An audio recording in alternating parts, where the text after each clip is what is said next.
Welcome back, fourth graders. I hope you're enjoying, and I can't wait to see what chapter 13 has in store for us today.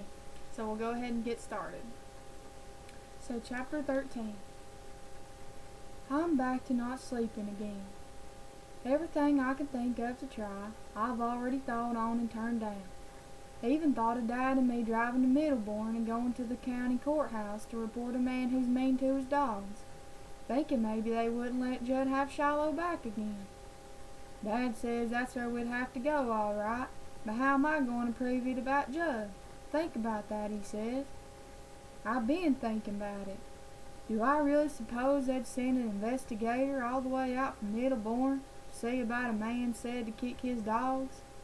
And if they did, do I think Judd's going to tell the man, yes, indeed, he does kick them? Do I think the investigator's going to hide out in the bushes near Judge Traver's place for a week just to see for himself? Tyler County hasn't hardly got the money to investigate reports of children being kicked, Dad says, much less dogs. Even if I told the animals' rights people that I'd found a dog with a bullet hole in its head up near Judd's house, don't prove that Judd was the one who killed it. I go out to talk to Dad about it some more while he's chopping wood, and he just says, "Son, it's hard, I know, but sometimes you just gotta do what has to be done. It's Judd's dog, and there's no way getting around it." Ma tries to make me feel better. She says at least I brought some joy and kindness into the life of a dog that never had any before, and that Shiloh will never forget me. But that even makes it worse. Wish he could forget. Keep thinking of how Shiloh's going to look at me when we drive him over to Judd's, and my eyes fill up again. Becky, she's been crying too. So is Darlene.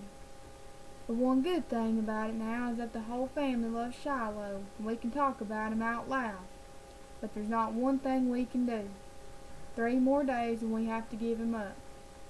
I'll walk down to Friendly on Friday to talk with David Howard. David feels almost as bad as I do. I hardly finished telling about Shiloh, and he's got tears in his eyes already. David Howard's 30 pounds heavier and bigger than me, and he still don't care who sees him cry. "I've been thinking, David," I say. "You got relatives in Ohio, don't you?" He nods. "You think any of 'em would take Shiloh? Could you call 'em up and ask could they drive down here tomorrow and take him back with them? And I'll tell Judd we let Shiloh out one day and he never came back."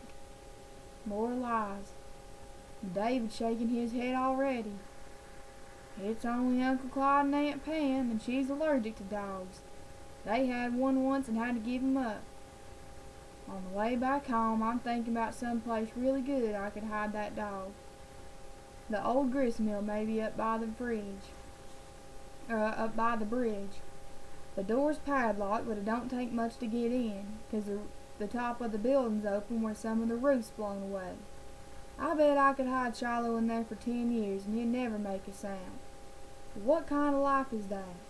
Couldn't never take him anywhere except after dark. Even then, he'd be so close to Judd's place, the other dogs would probably sniff him out." Slowly, the minutes and the hours of Friday tick by. Then it's Saturday, and our last day with Shiloh. We give him every little treat we can think of. I wonder we don't make him sick. And after supper, we sit out on the back porch like we usually do. Becky and Darlene are rolling around in the grass, and Shiloh limps out there to join the fun. I show Becky how if you lay down on your stomach with your arms up over your face, Shiloh will work to turn you over. Both girls have to try it, and Shiloh does just like I said, trying his best to get those girls up on their feet. "If Becky ever fell in the creek, I'll bet Shiloh would pull her out," Ma says. "If I ever saw a snake, I'll bet Shiloh would kill it for me," says Darlene. I got a sadness inside me growing up so big I feel I'm about to bust.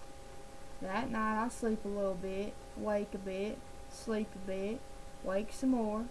About dawn, however, I know what I got to do. I get up quiet as can be. Soon as Shiloh hears me, of course, he's out of his box.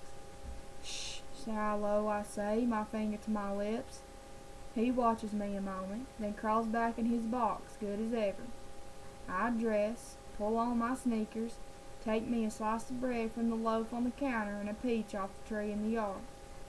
Then I'd take the shortcut through the east woods toward Judge Travers. It's the only thing left to do. I'd have talked Dad to Ma, to David, and to nobody's got any more idea what to do than they did before. What I'm fixing to do is talk to Judge Travers straight and tell him I'm not going to give Shiloh back. Rehearse my lines so often I can sing them by heart. What I don't know, though, is what Jud's going to say, what he's going to do. I'll tell him he can beat me, punch me, kick me, but I'm not going to give that dog up. I'll buy Shiloh from Judd.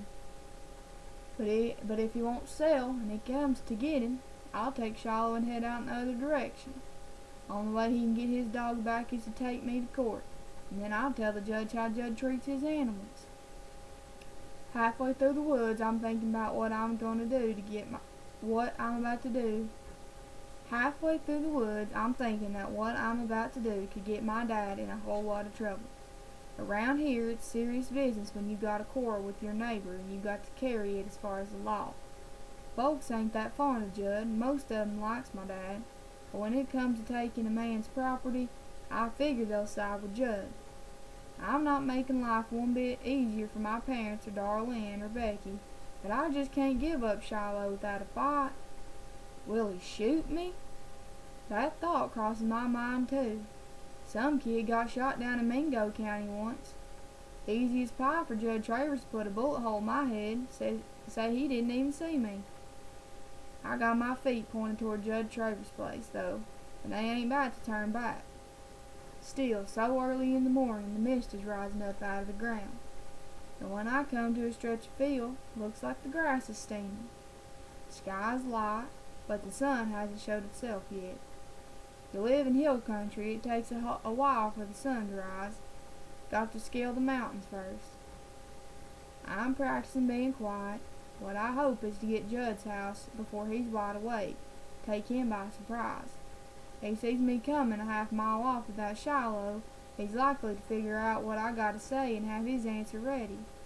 I want to be sitting there on his porch the moment he gets out of bed. The rabbit goes lickety-split in front of me, then disappears.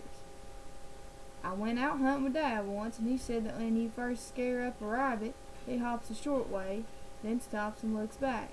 That's when you got to freeze. Can't move nothing but your eyeballs, says Dad. What you have to look for is that shiny black dot, the rabbit's eye. If you look for the whole rabbit, you almost never see him because he blends into the scenery. So I don't move a muscle and look for the shiny black dot, and there it is. I wonder what's going on inside that rabbit. If its heart's pounding fierce. No way I could tell it wasn't going to do it harm. So I go on back into the second stretch of woods, head for that second field. I'm just about to come up out of the trees when I stop dead still again. For right there in the meadow is a deer, a young doe. She's munching on something, and every so often she stops, looks up, then goes on eating again. Hardest thing in the world for me to see how anybody could shoot an animal like that. Then I think of a couple winters ago we hardly had any meat on our table, and I guess I can see how a father with 3 kids could shoot a deer. Hope I never have to, though. I'm just about to step out into the meadow when, crack! It's the sound of a rifle. It splits the air and echoes back against the hills. The doe takes out against the meadow, heading for the woods. Its front legs rear up, then its back legs as it leaps. It's a tail flash of white. Crack! The rifle sounds again, and this time the deer goes down. I can't move.